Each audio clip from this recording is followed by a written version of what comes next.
कहानी की शुरुआत होती है लॉस एंजल्स से। साल 2030 में एक बंदा पागलों की तरह भाग रहा था। वो बहुत डरा हुआ था। पूरा शहर उसको मारने के लिए उसके पीछे पड़ा था। यहाँ तक कि प्राइवेट कार्स के ड्राइवर्स भी सिर्फ उसी को मारने के लिए उतर आए थे। बड़ी मुश्किल से वो एक गरीब औरत के घर पहुंचता है। औरत कहती है, तुम यहाँ क्या कर रहे हो? वो आदमी चाकू निकालता है और कहता है, अगर एक लफ्ज भी मुंह से निकाला तो तेरी आंखें निकाल के उसे गोटियां खेलूंगा, बस चुप रहना। थोड़ी देर बाद जैसे ही औरत को मौका मिलता है, वो एक नेल गन निकाल के उसे मार देती है और 2 आराम से लात भी मारती है, ये चेक करने के लिए कि सच में मर गया है या नहीं। तभी अचानक कुछ लोग वेपन्स लेकर अंदर आते हैं। जब वे आदमी को मरा हुआ देखते हैं तो उन्हें दुख होता है कि औरत ने उसे पहले ही मार डाला। फिर औरत मरे हुए आदमी का एक कार्ड उठाती है और अपने बेटे से कहती है, आखिरकार हम अमीर बनने वाले हैं। वो कार्ड तोड़ती है और कुछ ही मिनटों में पुलिस अंदर घुस आती है। साथ में एक रियलिटी शो की टीम होती है और अनाउंस होता है कि वो औरत $22 मिलियन जीत गई है। फिर पता चलता है कि ये एक गेम है जिसमें लाखों लोग हिस्सा लेते हैं। हर दिन एक रैंडम आदमी चुना जाता है पैसा जीतने के लिए। अगर सूरज डूबने से पहले कोई उस आदमी को मार दे तो इनाम मारने वाले को मिलेगा, और अगर कोई नहीं मार सका तो इनाम उसी आदमी का रहेगा। लेकिन शर्त ये है कि कोई आग वाली हथियार जैसे पिस्टल या राइफल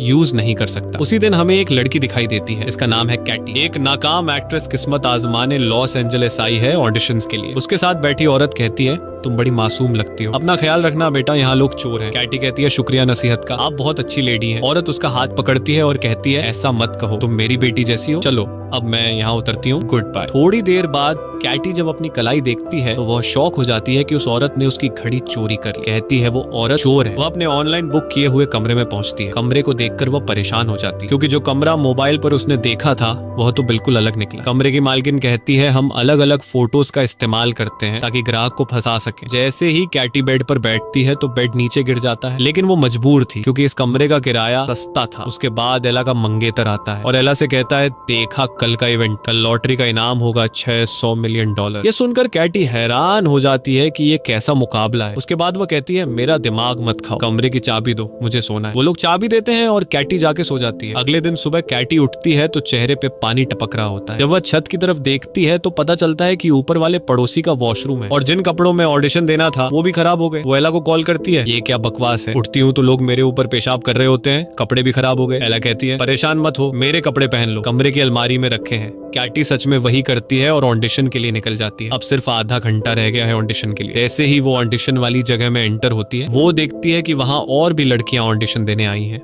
वो अंदर चली जाती है और सीन परफॉर्म करती है। डायरेक्टर उसे देख के कहता है, जबरदस्त, मगर दोबारा तेरा मुंह यहाँ ना देखूं। उसी वक्त अचानक कैटी का कार्ड एक्टिवेट हो जाता है। वो कार्ड निकालती है और अनजाने में गेम में रजिस्टर हो जाती है। उसे बिल्कुल भी नहीं पता ये कार्ड किस चीज का है या इसने उसका चेहरा क्यों स्कैन किया। बाद में वो गुस्से में बाहर निकलती है क्योंकि वो ऑडिशन में फेल हो चुकी होती है। जब वो जा रही होती है तो पास में बैठी लड़कियों को पता चल जाता है कि वही टारगेट है, और बस फिर क्या, पहली लड़की कुर्सी उठाती है और सीधी अपनी दोस्त के सिर पर मारती है। दूसरी लड़की को एक जूता नजर आता है, वो फौरन उसे उठाती है और झपट कर मार देती है। कैटी चीख मार के भाग जाती है, लेकिन असली समस्या तो तब होती है जब वो एक कराटे ट्रेनिंग हॉल में छुपने के लिए घुस जाती है। अब जाहिर है सारे कराटेबाज लड़के उस पर टूट पड़ते हैं और वो बेचारी अकेली सबके बीच में पिट रही होती है। कप्तान कहता है, उसे सिर्फ मैं मारूंगा। फिर वो उसे उठाता है, घुमाता है और दीवार में दे मारता है, जिससे वो लड़कियों के जिम में गिर जाती है। जैसे ही सबको पता चलता है कि वही विनर है, सब उस पर चढ़ दौड़ते हैं। वो कराटे वाले भी पहुंच जाते हैं और सब लड़ रहे होते हैं कि उसे कौन मारेगा। आखिर में कोच उसे गर्दन से पकड़ता है और कहता है, उसे सिर्फ मैं मारूंगा। और जैसे ही वो मारने लगता है तो अचानक नोएल वहां आ जाता है और कोच के कंधे पे घूंसा मार के उसे दीवार में दे मारता है। फिर वो लड़की से कहता है, डरने की जरूरत नहीं, मैं बॉडीगार्ड हूँ और अगर तुम मुझे 10% इनाम में से दोगी तो मैं तुम्हें बचा लूंगा। उसने कहा, ठीक है भाई, तुम्हें पूरा इनाम भी दे दूंगी, बस बचा लो। नोएल उसे अपनी कमर से बेल्ट के जरिए बांध लेता है ताकि उसे बचा सके। फिर वह सारे दुश्मनों को मार गिराता है। तब एक कमजोर सा लड़का आता है। नोएल उसे कहता है, देख, अगर मैंने तुझे मारा तो मुझे ही तरस आ जाएगा, 3 तक गिनती करूंगा, अगर नहीं भागा तो तू गया। वह लड़का तुरंत बोला, अरे सर, सलाम है आपको, और भाग जाता है। फिर वह दोनों बिल्डिंग से निकलते हैं और पता चलता है कि हर 15 मिनट बाद एक ड्रोन उसे ट्रैक कर रहा है ताकि बाकी प्लेयर्स को उसका लोकेशन मिलता रहे। उन्हें एक गाड़ी मिलती है, वह उसे लेकर वहां से फरार हो जाते हैं। लड़की नोएल से कहती है, ये कैसी गेम है जिसमें लोग मुझे मारने के पीछे पड़े हैं, मुझे इस गेम से निकलना है, कोई ना कोई हल निकालो। नोएल कहता है, हल सिर्फ एक है, तुम्हें शहर के लोगों से बचना होगा। अगर तुम निकलोगी तो मैं भी अपने 10% से हाथ धो बैठूंगा। लेकिन फिर उसे शक होता है कि नोएल शायद उसे मार दे और खुद इनाम ले ले। पूरा शहर उनके पीछे होता है। वो दोनों सेफ्टी हेलमेट पहन लेते हैं। तभी अचानक गाड़ी में एक लड़की घुस जाती है। वो चाकू निकालती है और उसे मारने की कोशिश करती है। नोएल कहता है तुम गाड़ी चलाओ, मैं इसे देखता हूँ। फिर लड़की के सर को जोर से पकड़ता है। नोएल उसे एक जोरदार लात मार के गाड़ी से बाहर फेंक देता है, लेकिन आगे चलकर गाड़ी खराब हो जाती है और लड़की नीचे उतरती है और भागने लगती है। नोएल उसे पकड़ लेता है। वो कहती है सच सच बताओ,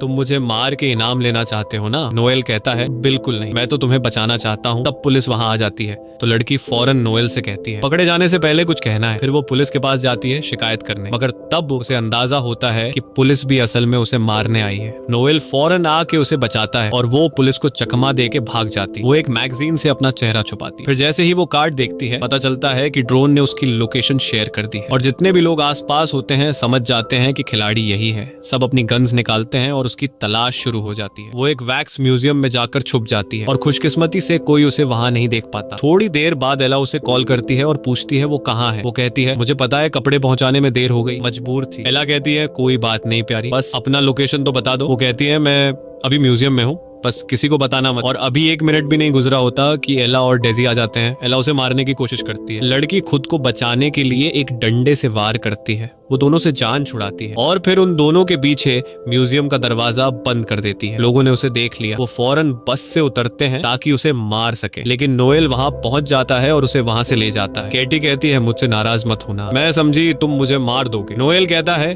अब ये नाराजगी का वक्त नहीं, 3 मिनट बाद ड्रोन फिर से लोकेशन देगा, सब नीचे आ जाएंगे। कैटी कहती है कि हमें कोई बम प्रूफ पनाहगाह चाहिए जहां हम छुप सकेंगे। नोएल कहता है मिल गई। वो लोग एक बंदे जैक के पास जाते हैं जिसके पास अपने घर में एक सीक्रेट शेल्टर होता है, लेकिन जैक समझता है कि ये लोग चोर हैं और घर लूटने आए हैं। नोएल उसे समझाता है भाई चोर दरवाजे से आते हैं क्या? इतने में पीछे से एक बस आ जाती है जो लोगों से भरी होती है। टाइम कम होता है तो वो लोग जैक को धमकी देकर अंदर घुस जाते हैं, उसे शेल्टर का पासवर्ड मांगते हैं और जैसे ही वो अंदर जाते हैं लोग घर पर हमला कर देते हैं। तो कैटी जैक को तीर मार देती है ताकि वो बेहोश हो जाए और किसी को पासवर्ड न बता सके। और अब नोएल और कैटी आपस में बात करने लगते हैं। कैटी अपनी नाकाम एक्टिंग की कहानी सुनाती है और कहती है कि अब मेरा कोई भविष्य नहीं। फिर वो नोएल से पूछती है कि तुम हमारी मदद क्यों कर रहे हो? नोएल कहता है कि मेरे लिए सबसे अहम है लोगों की जान बचाना, पैसे मेरे लिए कुछ मायने नहीं रखते। इतने में एला और डीजी भी वहां पहुंच चुके होते हैं। एला जैक को उठाती है और मारने लगती है ताकि वो होश में आए। फिर उसे उठाकर स्विमिंग पूल में फेंक देती है। वो होश में आ जाता है और एला उससे पासवर्ड ले लेती है। नोएल और कैटी अंदर बहुत डर जाते हैं। नोएल एक दोस्त को कॉल करता है और कहता है कि इन सब लोगों के मोबाइल हैक करके उड़ा दो। दोस्त वाकई फोन्स को हैक करता है और ब्लास्ट कर देता है। सब जख्मी हो जाते हैं। ये मौका देखकर नोएल और कैटी वहां से निकल जाते हैं, लेकिन नोएल देखता है कि एक आदमी जल रहा है। वो पानी डालता है और अपने पैर से आग बुझाने की कोशिश करता है। वो आदमी कहता है कि भाई आराम से, मेरी टांग तोड़ दी तुमने। बाहर निकलते ही उनका सामना एक बख्तरबंद गाड़ी और ट्रेन गार्ड्स से होता है। गार्ड्स कहते हैं कि कैटी हमारे साथ चलो वरना हम तुम्हारी लाश ही ले जाएंगे। कैटी कहती है कि ठीक है, लेकिन मेरा बॉडीगार्ड भी साथ जाएगा। गार्ड्स वहां जाते हैं और वो सब गाड़ी में बैठ जाते हैं। कैटी कंफ्यूज रहती है कि आखिर वो लोग जा कहाँ रहे हैं। गाड़ी उन्हें एक एजेंसी के हेडक्वार्टर ले जाती है, जहाँ उनकी मुलाकात लुइस से होती है जो एजेंसी का लीडर है। लुइस कहता है कि मैं हैरान हूँ कि तुम अब तक जिंदा कैसे हो। अक्सर लोग तो 15 मिनट में मर जाते हैं, लेकिन तुम सेफ हो। यहाँ तुम्हारी हिफाजत मेरी जिम्मेदारी है, लेकिन मुझे इनाम का 30% चाहिए। कैटी उसकी बात मान लेती है। फिर वे सब मेडिकल चेकअप के लिए क्लिनिक जाते हैं ताकि अपने जख्मों का इलाज करवा सके। इस दौरान कैटी नोएल को अपनी कहानी सुनाती है। वो कहती है मेरे पापा ने मुझे छोड़ दिया, मम्मी बीमार है, तभी से मैं कोई भी काम करती हूँ ताकि इलाज के पैसे जमा कर सकूं। मैं यहाँ सिर्फ ऑडिशन देने आई थी, लेकिन वो भी फेल हो गया। नोएल कहता है मैं एक वक्त फौजी था और लुइस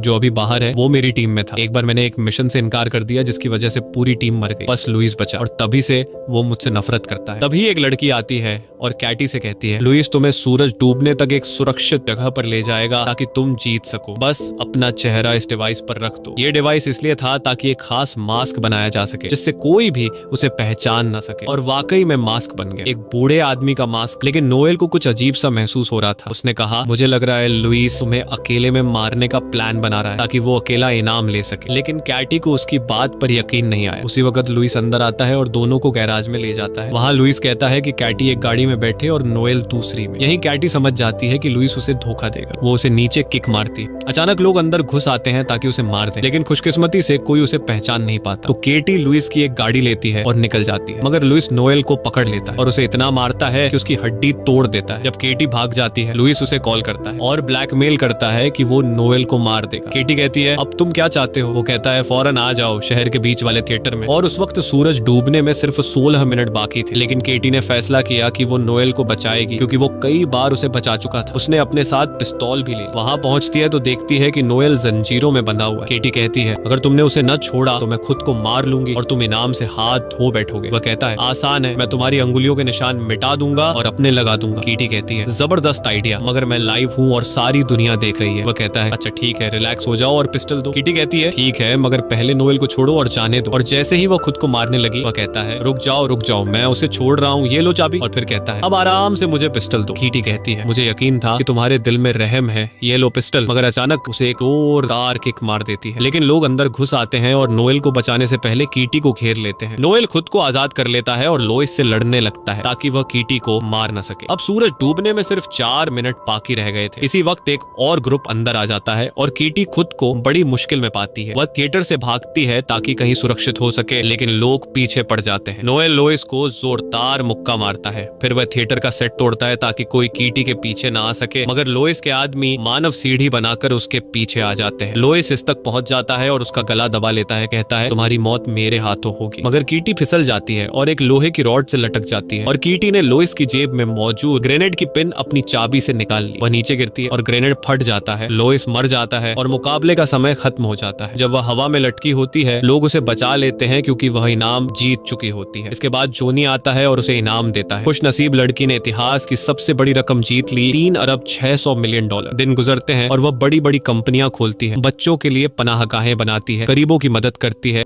और सबसे खूबसूरत बात, उसने नोएल से शादी कर ली और उसके साथ खुशहाल जिंदगी बिताने लगी।